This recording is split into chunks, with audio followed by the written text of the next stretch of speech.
tous, auditeurs de ActuWave. Bienvenue aujourd'hui pour une nouvelle rubrique du Sens Caché avec Ryan Nézard à mes côtés. Alors aujourd'hui, nous allons traiter des questions LGBT avec nous Gilles Beaumory, coordinateur du pôle Liberté, Questions Société et responsable des questions LGBT au PS. Bonjour. Bonjour. Avec nous aussi Vianney de la Fortelle, master en droit en Sorbonne. Bonjour. Bonjour. Gontran Mabutumoka, licence en mathématiques à Paris Descartes. Bonjour. Alexandra Cural, master droit en Sorbonne. Bonjour.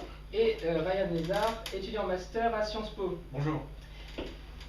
Alors, pour cette nouvelle émission du Sens Caché, je vais laisser la parole à Alexandra Cural qui va un peu nous présenter ce débat. Alors, l'article 144 du Code civil dispose que pour se marier, l'homme et la femme doivent avoir plus de 18 ans. À partir de cette disposition, il est admis que le mariage en France ne peut être l'union que d'un homme et d'une femme. Pourtant, dans d'autres pays, la solution n'est pas la même. En effet, au 25 janvier 2012, 10 pays ont légalisé le mariage homosexuel. On a les Pays-Bas qui étaient précurseurs en la matière en légalisant le mariage homosexuel en 2000. Ensuite, il y a eu la Belgique, l'Espagne, le Canada, l'Afrique du Sud, la Norvège, la Suède, le Portugal, l'Islande et l'Argentine, auxquels s'ajoutent 6 États des États-Unis, dont le Massachusetts, le Connecticut, l'Iowa, le New Hampshire, le Vermont et l'État de New York. Et plus récemment, la ville de Washington DC a aussi légalisé le mariage des homosexuels. D'autres États, cependant, n'ont pas reconnu le mariage homosexuel, mais ont créé des unions civiles qui sont ouvertes à la fois aux couples hétérosexuels et aux couples homosexuels, notamment le Civil Partnership anglais ou le Pacte civil de solidarité français, qui a été créé en 1999 et qui a été réformé en 2006 pour créer un régime juridique plus favorable aux biens possédés par les partenaires qui présentent toujours des lacunes, notamment en matière de succession. Donc peut-être que l'instauration du mariage homosexuel pourrait répondre à ces lacunes pour les homosexuels, puisque contrairement aux couples hétérosexuels, ils ne disposent que du pacte pour s'unir en France. Alors Gilles, pensez-vous qu'il faille approfondir la législation sur le mariage en l'ouvrant aux couples de même sexe? Alors je préfère beaucoup cette dernière formule d'ouvrir le mariage aux couples de même sexe, parce que la formule qui consiste à parler d'un mariage homosexuel et d'un mariage gay, d'abord elle ne veut pas dire grand-chose. Le mariage c'est une institution, c'est du droit, ça n'a pas de sexualité, que tous les mariages sont gays, c'est les divorces qui sont tristes théoriquement. Et le fait de parler d'un mariage homosexuel, ça laisse imaginer l'idée que le mariage des couples de même sexe serait différent finalement que le mariage des couples de sexe différents qui est aujourd'hui permis. Donc effectivement, l'esprit des associations et des socialistes aujourd'hui et de François Hollande aujourd'hui, c'est d'aller vers plus d'égalité. Donc c'est d'ouvrir l'institution du mariage à tous les couples, qu'ils soient composés d'un homme et d'une femme, ou de 2 hommes ou de 2 femmes, sans discrimination. Le Pacs a été un vrai symbole, ça a ouvert un débat dans la société réelle, ça a permis effectivement à tous les couples, et d'ailleurs 95% des Pacs concernent les hétérosexuels, ça a permis à tous les couples de trouver un autre chemin pour protéger leur union que le mariage. Ça a effectivement quelques défauts, je pense moins à la succession qu'au droit de séjour des partenaires étrangers ou à la pension de réversion. La question de succession a été réglée en 2007. Mais il y a non seulement une question de droit réel familial à travers l'ouverture du mariage, mais il y a aussi une question de symbole. Parce que ce que demandent les associations et les militants, c'est que la République ouvre ses portes indifféremment aux couples homosexuels et aux couples hétérosexuels, et donc ouvre cette salle de mariage, cette cérémonie, le sens symbolique, laïque, civil, mais symbolique du mariage à tous. Ce qui est un message adressé aux homophobes qui commettent violences et discriminations à l'égard des homosexuels aussi. Donc il y a la dimension droit concret, et il y a aussi la dimension symbolique. Alors, pour commencer, je ne suis pas un violent homophobe, même si je ne partage pas la position sur le mariage homosexuel. Tout d'abord, vous allez aborder 2 points, la question du droit et la question du sens. Sur la question du droit, tout d'abord, j'ai envie de dire qu'on n'a pas besoin du mariage pour résoudre les problèmes que rencontrent les couples homosexuels dans la vie. On a le Pacs qu'on peut améliorer. Ce qu'il faut changer serait plus des articles du Code civil qui vont concerner l'héritage, les pensions de réversion, etc., pas forcément l'institution du mariage en tant que telle. Il est vrai que le mariage est une institution particulière dans la société, qui est extrêmement important parce que c'est en son sein que l'individu va naître, grandir et acquérir l'autonomie et l'indépendance qui lui seront nécessaires plus tard dans la vie. C'est donc une institution extrêmement importante dans la société. C'est pour ça qu'on surnomme souvent la famille la cellule de base de la société, tellement essentielle pour son fonctionnement. Et le risque qu'on pourrait avoir avec toutes les législations liées au mariage va être un risque de fragilisation et par conséquent énormément de pots cassés ensuite pour la société. On connaît tous les difficultés que rencontrent les enfants qui sont élevés dans des familles monoparentales et le moindre chance qu'ils ont de réussir plus tard dans la vie. Mais précisément, l'un des arguments de ceux qui soutiennent l'ouverture du mariage à tous les couples, c'est également de dire que ça ne peut faire que renforcer l'institution, puisque ça va faire entrer des couples qui n'y sont pas. Et comment est-ce que tu peux défendre cette idée que le fait d'étendre ce droit au mariage va affaiblir l'institution? Est-ce que c'est pas plutôt le divorce qui l'affaiblit? Le divorce est une des notions qui l'affaiblit. Mais c'est l'institution en elle-même et le modèle dans lequel l'enfant va grandir qui est en cause. Un enfant, pour se construire, on le répète assez souvent, il a besoin d'une représentation de l'altérité sexuelle entre hommes et femmes, et par là même l'ouverture trop facile du mariage pour les homosexuels, mais là c'est la question des enfants qui est abordée.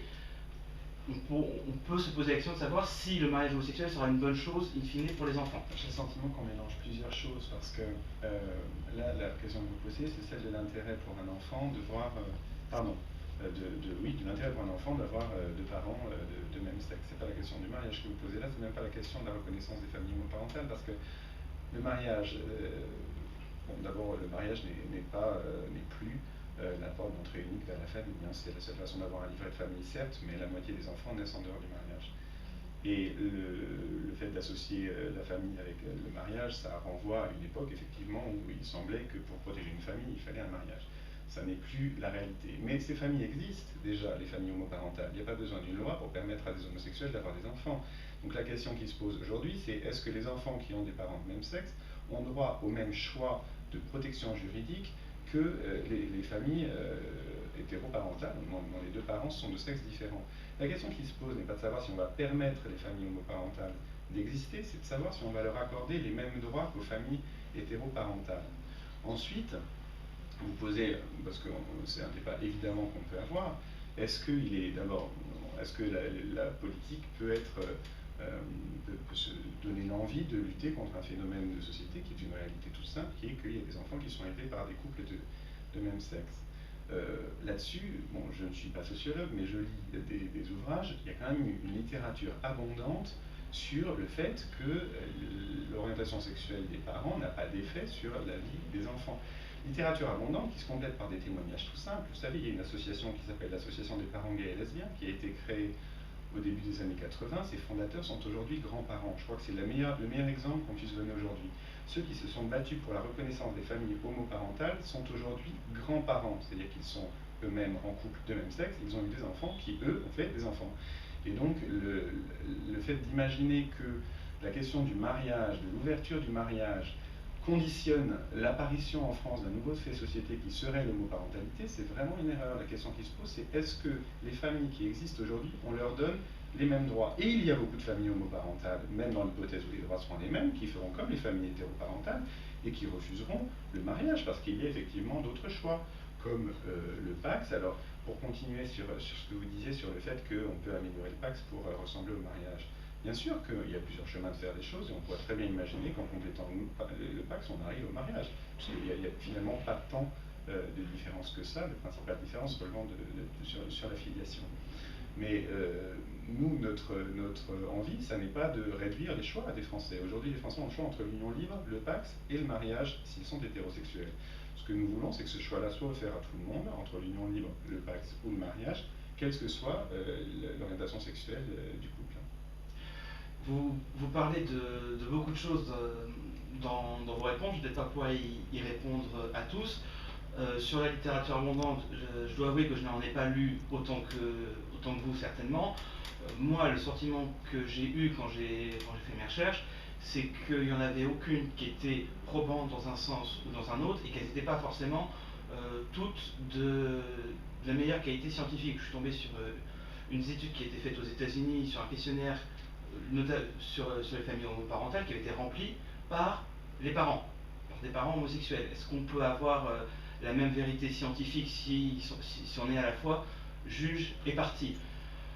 Plus globalement sur la question de la reconnaissance du mariage homosexuel, j'ai différentes choses qui m'ont frappé dans mes recherches. Tout d'abord, ces idées plus générales, c'est est-ce que c'est vraiment quelque chose qui est porté par tous les homosexuels ou par ceux qui se disent gay friendly? J'ai trouvé pas mal de témoignages d'homosexuels ou non qui se posent la question de savoir si c'est pas au fond une minorité au sein de la communauté homosexuelle qui revendique le mariage comme nouvel horizon à dépasser dans l'égalité des droits, un nouveau combat qu'il se serait trouvé. D'autres qui disent, c'est un article que j'ai trouvé sur Libération, que c'est au fond extrêmement étrange que le mouvement homosexuel qui était dans une orientation rebelle, différent, respect de la différence, se retrouve à réclamer le mariage qui est quand même un symbole du conformisme petit bourgeois, pour parler selon l'article. Et plus généralement, je me suis posé la question de savoir est-ce que c'était une bonne chose de toucher une institution sociale qui est le mariage, qui est bien plus ancienne, qui au fond est consubstantielle à la société, qui est bien plus ancienne que la création des États, qui a été pendant très longtemps la structure sociale, la seule qui soit efficace et efficiente.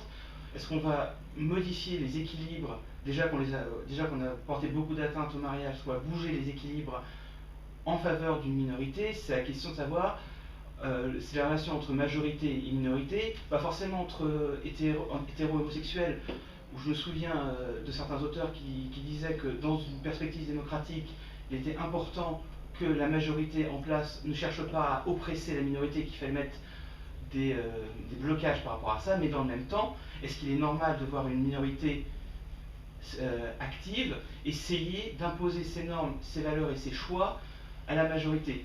Et là, il y a un vrai problème de démocratie qui va se poser. Donc voilà, oui, donc le vrai problème que Vianney soulève, c'est est-ce qu'il faut aller contre les traditions, contre l'institution du mariage qui donc relève bien longtemps, ou bien plutôt ne faut-il pas mieux améliorer le Pacs pour de telle sorte à satisfaire donc cette minorité Je voudrais...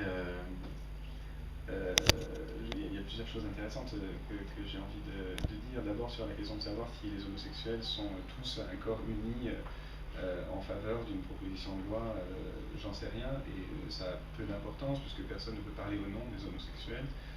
La loi, elle se fait au nom de l'intérêt général, et je crois que c'est la mémoire de tout politique que de s'exprimer au nom de l'intérêt général, et il ne s'agit certainement pas pour une communauté d'imposer ses vérités à une majorité, mais au contraire, il s'agit d'une minorité qui demande à la majorité de lui imposer ses normes, puisque la seule chose que les associations LGBT demandent aujourd'hui, c'est que le droit de la majorité, le mariage, s'applique à leur minorité.